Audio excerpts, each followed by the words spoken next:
Here's two concepts that you got to be okay with. Number one is you finance everything you purchase. You either pay interest to someone else when you formally finance, or you give up the interest you could have otherwise earned when you pay cash. There are no exceptions to this, whether you recognize that or not. Richard Cantillon discovered that in the 1300s. All right, this is simple, basic, fundamental finance. But not much time is really spent on the interest you could have otherwise earned by paying cash. The cash buyer pays cash because he doesn't want to pay anybody interest, but he rarely considers the interest lost by paying cash. So we're going to go through the math. And I know there's a lot of numbers here. In the upper left, I'm using a 30-year time period. And I'm illustrating a 5% rate of return. If you could earn 5% safely on your capital. And then I'm illustrating a $30,000 cash purchase. I don't care if it was a piece of real estate, a piece of equipment, an automobile, a vacation. It doesn't matter what it is. You paid $30,000 for it. So, for you and me or anyone to be able to make a cash purchase, they have to have accumulated cash. Right? Okay. So I'm illustrating a 5% rate of return. If you've accumulated cash and it was earning 5%, you no longer have that $30,000 when you make the purchase. You have whatever you purchased and possibly all the profits from that. If I'm a businessman and I buy a $30,000 piece of equipment that'll increase my revenues by 20 or 30%, I'm not talking about that profit. If I buy an appreciating cash flowing asset, real estate, I'm not talking about the appreciating cash flowing asset. I'm talking about the money that it took to make the purchase. Okay? All right. So if you had the $30,000 in the bank, okay, that $30,000 over that 30-year time period would have grown to $129,658. But you have whatever it is you purchased. So we just take $30,000 out of there, and we've isolated the finance cost, the finance charge for paying cash over that time period, and it's $99,658. Are we okay with that math? All right, now here's a question. How much of that $99,658, if you could capture the equivalent of that money, still have whatever you purchased and all the profits that it earns, how much of that would you want to capture? All of it, of course. How soon would you like to start learning the possibilities of doing that? As soon as possible. That's the opportunity that y'all have. And I'm telling you that you can capture the equivalent of that finance charge. If you can capture it tax-free in a private asset that you own and control that operates like a pre-engineered tax-free trust. All right? Okay. The second concept that you have to be okay with and understand, wrap your mind around or be comfortable with, is the banking process. We're just going to go through the banking process. I'm illustrating a $100,000 deposit into a bank. And look how generous I am. I'm illustrating they're giving you 4% on that deposit. You're not earning 4% at a bank anywhere. I'm being overly generous. The question here is, do you know what the bank is going to do with your money? Yeah, the bank doesn't lend their money. Their money's Tier 1 capital. It's too valuable to loan out. It's on guaranteed deposits, on guaranteed payback schedules. Before they loan money out, though, they take your deposit and they inflate your deposit. Fractional reserve banking. They create money out of thin air. Then they lend that money that didn't exist until these people made a loan. These people walking into the bank, and I'm using an automobile portfolio, when they walk into the bank and sign the papers for the loan, that's when that money's created. Okay? All right, so now I'm illustrating loans going out, loan payments coming back in. It's like shorthand, visual shorthand. How's that? Then I've created different portfolios. I've got a home mortgage portfolio, line of credit, equipment, construction, and then a commercial real estate. And I put interest rates on these. Are we okay using 8% on an automobile loan? All right, when you can turn on the TV and it's 0% or 1.5 or 1.25, you know, y'all driving here today, y'all passed cars, I guarantee you, that are financed at 12, 14, and 15%. So everybody out there is not driving a brand new car, okay? Those interest rates will go up and down. They'll all go up and down, none of which you can control. You go buy a car today and you tell them the interest rate you're going to pay. They tell you what you're going to pay, right? Okay. Now, I've just totaled up all these interest rates. Simple question here. How much more is the bank earning on your money than you? Come on, somebody throw out a number. It's okay. 40%? That's the most common answer, right? It's so common, it's built into the PowerPoint, and it's wrong, right? I'm illustrating 1,000%. I'm wrong too. Let's check the math. I've had math majors like, oh, yeah, it makes sense. It's right. You can calculate those numbers about however you want. This is pretty dang accurate. How did you get to 40? Well, they were earning 44, but paying you 4, so they're earning 40% on your money. How did I get to 1,000? Here are the keystrokes. Simple calculator. You don't even have to have a HP 12C or a TI instrument, right? 4 times 1,000% equals 1,000%. I'm being generous. You go through those numbers, the bank is really earning about 1,800% more than you.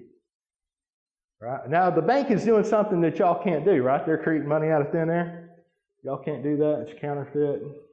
Right? Sing Sing, Tennessee Colony. I mean, you're going to be under the jail, right? Just print some money and find out how long it takes to shut you down. Okay, so you can't print money out of thin air, but every one of y'all drove over here in an automobile. And every one of y'all been driving for some period of time. And you're going to continue to drive for another period of time. The older you are, the longer you've been driving, right? The younger you are, the longer you're going to drive. And then no one in this room, nobody here slept in the rain unless they wanted to. I don't care if you stayed in a hotel, your mother's house, your grandfather's house, your third house, your fifth house. Every one of y'all slept indoors last night. Right? And you'll sleep indoors tonight. All right? And that wasn't the first home you ever bought either, was it? Probably won't be the last home you ever bought or you ever buy. We've all had lines of credit and credit cards. We've all done equipment, maybe hard money lending if you're in real estate. We've all had student loans or other loans, construction loans, real estate.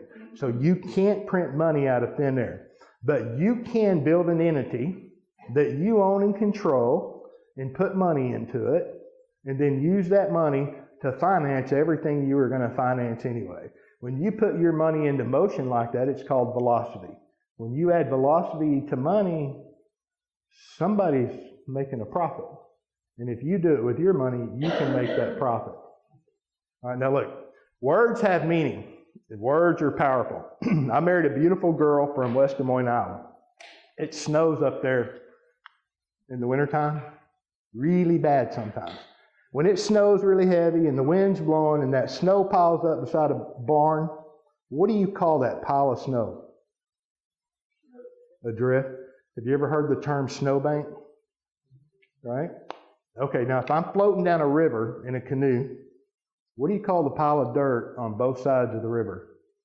All along the river. It's a riverbank. Y'all probably fish from a riverbank, right? Now, if I'm going to go give blood tomorrow, where am I going to go give blood at? A blood bank? Does that make sense? So a bank can be an aggregate of any one thing, right? Okay, now the capital stock or the stock of a bank is money.